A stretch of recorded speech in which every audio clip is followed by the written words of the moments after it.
Bonjour à tous, ravie de vous retrouver pour cette nouvelle interview. Alors, mon invité du jour, il a un parcours très tech à l'origine, notamment chez AXA France où il a passé presque 12 ans, mais il a ensuite opéré un vrai virage dans sa manière d'aborder la data, moins comme un sujet d'outil, davantage comme un sujet de transfo, de culture et de gouvernance. Il a rejoint il y a 8 mois Mutuelle Impériale, une mutuelle affinitaire historique de 150 ans, et qui est aujourd'hui d'ailleurs en pleine réinvention, il va nous raconter ça tout à l'heure, et où il construit une direction d'attaque quasiment from scratch. Avec lui aujourd'hui, on va parler sponsor, gouvernance, petite victoire et surtout comment faire de la data un levier de stabilisation et d'impact dans une organisation un petit peu chahutée. Hello, hello, salut Julien. Bonjour Florence, merci de m'accueillir dans ton salon. Mais avec plaisir, il est sympa ton salon. T'as vu, moi j'ai la vue sur la mer. Ouais, moi j'ai pas cette chance, mais c'est ton salon. La prochaine fois, la prochaine fois. Allez, on fonce directement dans le cœur du sujet. Est-ce que tu peux nous expliquer un petit peu pourquoi Mutuelle Intérielle est justement aujourd'hui en train de se réinventer, comme je le disais en intro? Ouais, bien sûr. Alors, comme tu l'as dit, en fait, Impérial est une mutuelle historique qui a 150 ans, sur un marché qui, voilà, historiquement est pas le plus exposé, à la concurrence. Alors Impérial, c'est la contraction de intérieur et territorial. Voilà, ministère de D'accord. l'Intérieur et fonction publique territoriale. Alors, ça veut pas dire qu'il y a pas d'autres, il y a pas d'autres, marchés en portefeuille, mais voilà, historiquement, on est quand même sur quelque chose d'assez stable et il y a quelque chose qui est venu, vraiment bouleverser le marché, en 2025 avec une loi qui a été, faite en 2022, il me semble, qui s'appelle la loi de la PSC, de la protection sociale complémentaire, qui, met une obligation pour les fonctions, publiques, alors, d'État et territoriales, mais en 2025, ça s'appliquait à la fonction publique d'État, de participer finalement aux frais de soins, des agents de la fonction publique. Finalement, ce qu'on connaît nous dans le Mm. milieu du privé, depuis des années, voilà. Donc pour Intérial et pour tous les acteurs de ce marché, ça veut dire quoi? Ça veut dire passer d'un modèle qui était, en tout cas pour nous, plutôt orienté B2C, hein, même si on avait quand même déjà quelques offres référencées, à un modèle beaucoup plus, B2B et à quelque chose d'un peu hybride. Donc, ça veut dire, enfin voilà, pour l'entreprise, c'est quand même un chamboulement parce que ça veut dire de nouveaux Clairement. marchés, de nouveaux modes de relation, parce que là, on passe dans le monde du grand collectif et également aussi une pression, plus forte aussi sur l'efficacité opérationnelle avec, une pression sur le taux de chargement qu'on applique sur nos tarifs, hein. Et ça on peut pas le mettre de côté puisque ça a été, quand même un élément, très fort en 2025, l'arrivée de nouveaux acteurs, en tout cas d'un nouvel acteur qui est Alan, qui est vraiment venu, voilà, Challenger. disrupter le marché, Mm. voilà, challenger le marché en conquête sur, un marché qui était quand même historiquement acquis, hein, pour certains acteurs et qui a eu de très belles victoires d'ailleurs sur ce premier round et qui a également, pour certains de nos concurrents, qui a balayé certaines mutuelles, quoi. Donc, voilà. Alors moi, j'arrive dans ce contexte-là il y a 8 mois, j'arrive en juin, 2025 avec au début, des priorités quand même très, très opérationnelles. C'est-à-dire que, Mm. on venait de remporter, l'appel d'offres sur le ministère de la Justice, sur le risque santé et prévoyance et on avait des obligations en fait, hein, tout ça c'était nouveau pour Intérial, des obligations de livrer de la data, donc dans ce nouveau mode de relation, B2B avec le ministère et donc des reporting. Donc moi j'arrive au début, mes premières priorités, c'est vraiment ça. Je découvre aussi par ailleurs forcément une offre data qui était, assez peu structurée, à l'échelle de l'entreprise, pas de vision, sur du moyen long terme, mais c'est normal puisque c'est la création d'un data office, donc c'est-à-dire qu'il y a Super. voilà, il y a personne avant moi, et donc je dois naviguer avec ça. Heu, Par contre, des vrais atouts également, c'est-à-dire que moi je découvre également une communauté data qui est très active et montée par les métiers, ça c'est très, très positif et puis quelque chose que j'ai Super. pas vu beaucoup, c'est, alors l'équivalent d'une data factory en fait, c'est-à-dire une équipe data à la DSI, très compétente évidemment, ça je l'ai vu ailleurs, mais par contre très appétente sur le métier de la mutuelle. Vraiment des data ingénieurs qui sont très, très intéressés par le métier de la Très mutuelle. business, très métier. Voilà, très Super. business. Très bien. Alors, je te propose un petit pas de côté pour en revenir à ton parcours que je présentais tout à l'heure. OK. Comme on le disait, à la base, tu avais un profil très tech. Qu'est-ce qui t'a Mmh. fait comprendre que la data, c'était avant tout un sujet de transfo? C'était quoi le moment clé? Alors comme tu dis, en fait, initialement, j'ai un parcours qui est très IT, très orienté, outils, moyens, plateformes, et dans mes expériences passées, j'ai quand même beaucoup d'énergie, hein, sur ces sujets de plateformes, pas toujours avec la bonne remise en question sur, le sens, l'impact, parfois même d'ailleurs l'identification de mon client. Le déclic, c'est vraiment quand je suis passé sur les sujets de la data. C'est à ce moment-là, je pense qu'il y a une prise de conscience sur le fait qu'on peut mettre énormément de moyens, puisqu'à l'époque, j'étais dans une entreprise qui avait pas de problème de moyens, qu'il y en a pas non plus aujourd'hui, mais qu'il y en avait encore moins, qui peut avoir les meilleurs outils du marché et pourtant passer à côté du sujet, rater un Mmh. projet et pas avoir en tout cas l'impact maximal.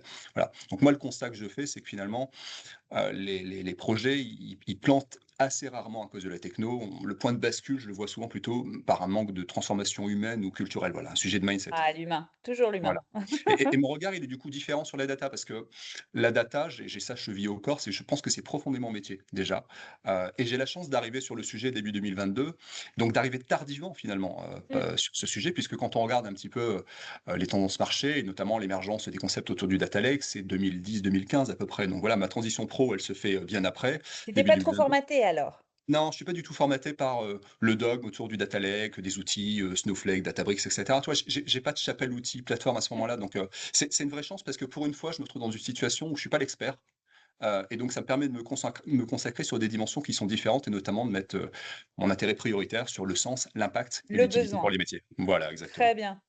Et en quoi cette conviction, que tu as bien chevillée au corps, on le sent dans la manière dont tu présentes, change concrètement ta manière d'agir aujourd'hui, là, dans la mission que tu es en train de relever?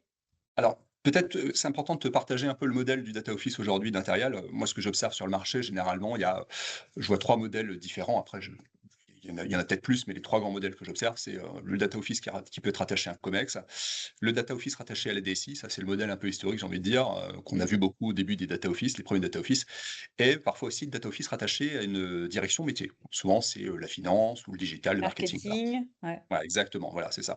Le choix assumé chez Interial, c'était de rattacher, le data office à la direction financière. Alors, les raisons, elles sont assez simples, hein, très faciles à comprendre, c'est que déjà le sponsor principal, c'est le DAF. Voilà, c'est mon manager direct. Donc, c'est Pierre Bonodo, il a une très forte appétence sur les sujets de la data et l'ensemble de ses équipes dans sa direction. D'ailleurs, quand on regarde, c'est le contrôle de gestion, la compta, les actuaires, pardon. Donc, c'est des personnes qui ont vraiment une grosse capacité à Mmh. consolider, structurer, challenger la donnée, tu vois. Donc, ça se fait assez naturellement. Moi, l'avantage clé que je vois à ça, c'est que ça me permet d'expérimenter localement avant de déployer plus largement dans l'entreprise. Tu veux Voilà. dire au niveau de la direction financière Au niveau de d'abord, la avant de direction, ça nous permet aussi d'avoir des ponts naturels, par exemple avec d'autres directions, enfin d'autres sous-directions, par exemple typiquement mes amis les actuaires comme j'aime les appeler. très bien. Alors, grande chance, tu as un super sponsor. Ça, c'est un vrai J'ai un atout. super sponsor. Ouais. Voilà, mais ça ne veut pas forcément dire, qu'on a toujours un COMEX qui est convaincu. Alors, comment est-ce qu'on fait pour gérer cette, réalité, «politique» entre guillemets? Alors c'est effectivement, c'est une réalité aujourd'hui. Il y a une situation, parfois un peu asymétrique entre, le DAF, mon sponsor qui est très engagé, très convaincu, et un COMEX qui est convaincu de la nécessité de progresser, mais qui est peut-être pas encore assez mature sur, les pratiques, data. Après c'est aussi pour ça que je suis là, et qui a peut-être pas encore totalement mesuré à quel point, la donnée ça doit être un levier de transformation majeur C'est pour transformant. l'entreprise. Ouais, Alors, voilà. comment tu t'y prends? Partage un Alors petit peu des tips pour nos, nos chief data officers qui J'ai t'écoutent. alors moi, j'ai plusieurs recettes de cuisine, en tout cas, c'est les miennes, c'est celles qui fonctionnent un peu chez moi, mais déjà, je pense qu'il faut être assez présent, vis-à-vis du COMEX. Ce qui est pour le coup très facile dans une ETI, de 500 personnes, hein, puisque, on a un COMEX qui est, très direct, qui est aussi très accessible.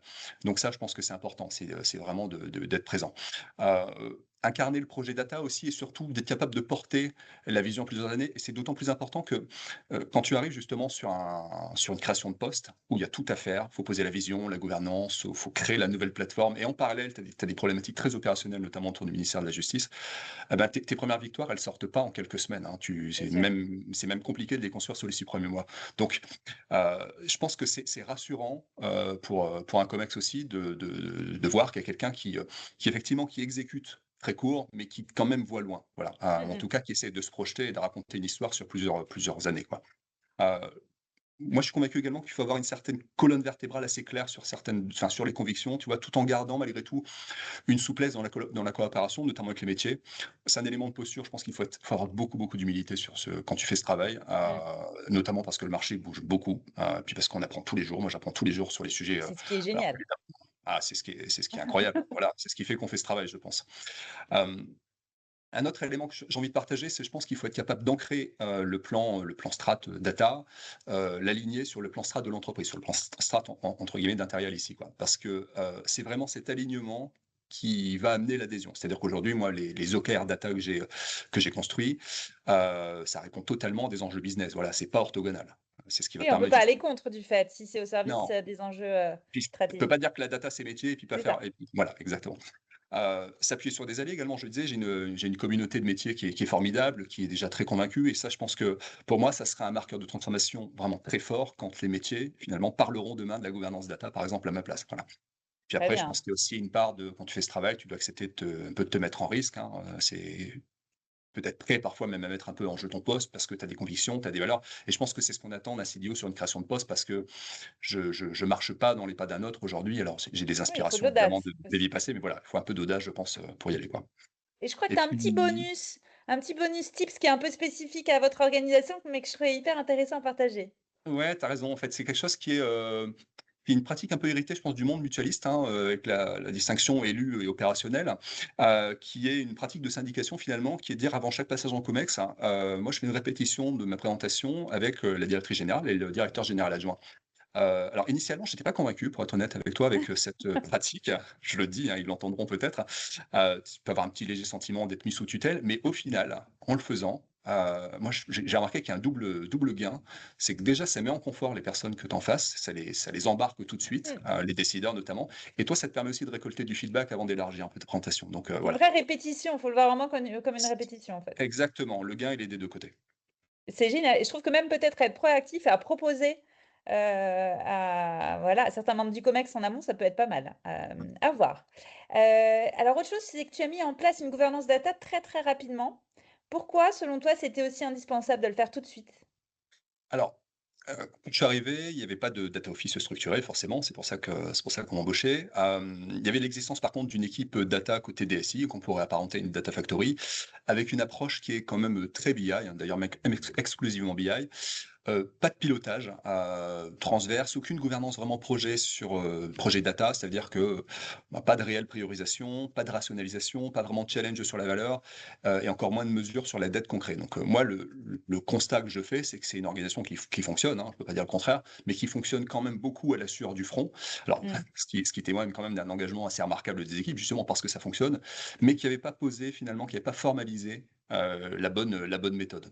Donc moi, évidemment, la première décision que je prends, hein, qui est voilà, assez classique, c'est de dire: «Je vais mettre en place une gouvernance de programme data». Ça veut dire quoi? Ça veut dire clarifier mon offre de service, les processus, les outils, mais également le projeter dans le temps sur plusieurs années, et surtout opérationnaliser très rapidement cette gouvernance et le faire même sur notre legacy. Parce qu'on est en train de faire une migration de plateforme et moi je distingue bien les enjeux de modernisation de plateforme et les enjeux de pratique et de mindset. On peut faire les 2. Mmh. C'est-à-dire qu'on peut avoir de bonnes pratiques sur de vieux outils. C'est pas un problème ça, voilà.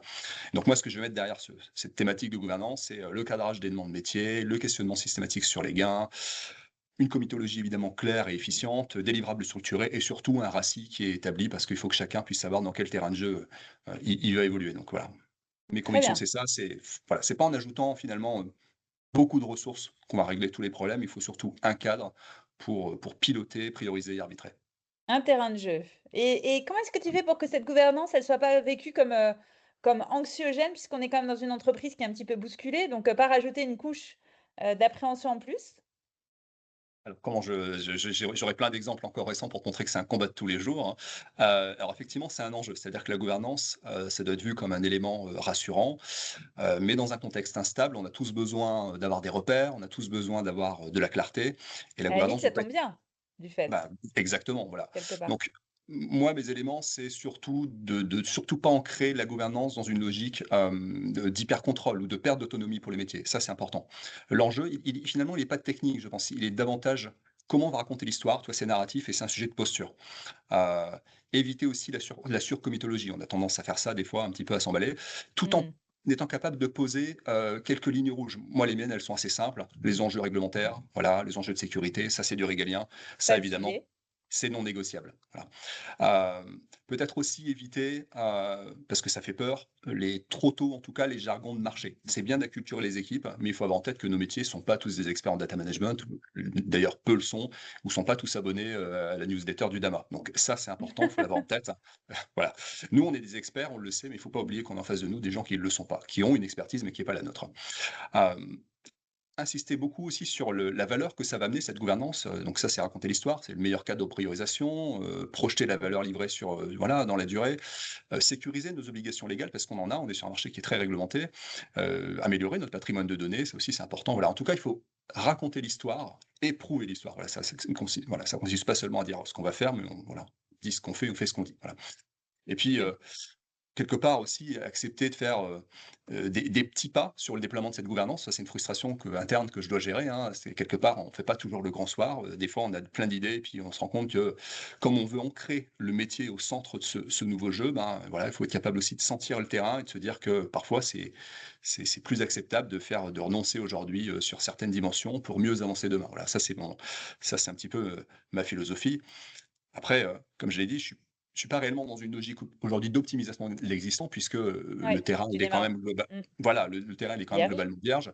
Donc, comme on part d'assez loin sur nos pratiques et sur notre offre, donc moi, je suis plutôt dans une optique de construire progressivement, de sécuriser chaque étape, d'ancrer dans le réel pour les métiers et la chance qu'on a, moi je considère que c'est une chance aussi aujourd'hui, c'est que Interial ne fait pas le marché sur les sujets de la data. Ça veut dire qu'on bénéficie aussi de tout ce qui n'a pas marché chez les autres. Voilà, ça nous permet Claire. d'aller plus vite et de prendre des raccourcis. Voilà, ce que certains ont fait en 10 ans, peut-être que nous, on le fera en 3 ans. Voilà. Donc, Et les le retours d'expérience, du club Datalogie, c'est ça, c'est grâce à toutes ces c'est voilà c'est et grâce à exactement ton ça. témoignage, il y en a d'autres encore qui vont, gagner du temps également.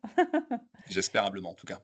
Génial. Alors le temps file très, très vite, donc on va, rapidement terminer sur la dernière question. À court terme, tu disais tout à l'heure, il y a ces fameux petits pas, ces petites victoires qui sont si importantes. Pourquoi c'est si important? Alors, c'est important parce qu'on a un COMEX qui est en attente de matérialisation des promesses, hein, c'est normal. Et ben, voilà, faut prouver assez rapidement la valeur. Moi, je pense que les petites victoires, elles vont permettre de crédibiliser la démarche, de montrer que la data, ça apporte du concret et d'ancrer la transformation dans le réel. Donc voilà, moi, la logique, je l'ai déjà dit, hein, c'est voir loin mais exécuter court. Pas de grand soir sur la data, des résultats visibles rapidement et puis surtout une construction, pardon, progressive avec les métiers. Et je dis bien avec les métiers et surtout pas à la place des métiers. On est bien d'accord, tout ça, c'est voilà, c'est une collaboration. Génial. C'est du bon Merci sens. beaucoup Julien pour ton, retour d'expérience. C'était très complet, très méthodique Merci Florence. et voilà, je trouve que ça peut être très précieux aussi pour d'autres chief data officers qui, eux aussi, démarrent from scratch, dans l'organisation dans laquelle ils arrivent. Ce que moi je retiendrai de ton retour d'expérience, c'est vraiment que la data, ça se décrète pas, hein, ça se construit. On l'a bien vu, un sponsor solide, un cadre clair, des petites victoires, les fameux petits pas dont tu parlais qui résonnent auprès du terrain. C'est Et ça. d'autant plus dans des organisations en mouvement, hein, où la data finalement et c'est bien ce que tu racontes, elle peut devenir un levier de stabilisation, la gouvernance qui crée un cadre, qui rassure finalement et alors qu'on pourrait se dire contre-intuitivement qu'au contraire, ça pourrait rajouter une angoisse complémentaire. En tout cas, et ben, cette data incarnée, expliquée, rendue concrète, ben, c'est exactement là que moi et ma dream team Datalogy, on intervient, hein. On aide les leaders data à embarquer leurs parties prenantes, c'est tout ce côté storytelling dont tu parlais, raconter l'histoire. Donner de la visibilité au projet et puis installer une culture data qui fait passer de la conviction à l'adoption. Et ben voilà, Amen. tout est dit, on est d'accord. Merci beaucoup Julien, on reste, connectés sur LinkedIn Merci et Florence. à bientôt. À bientôt.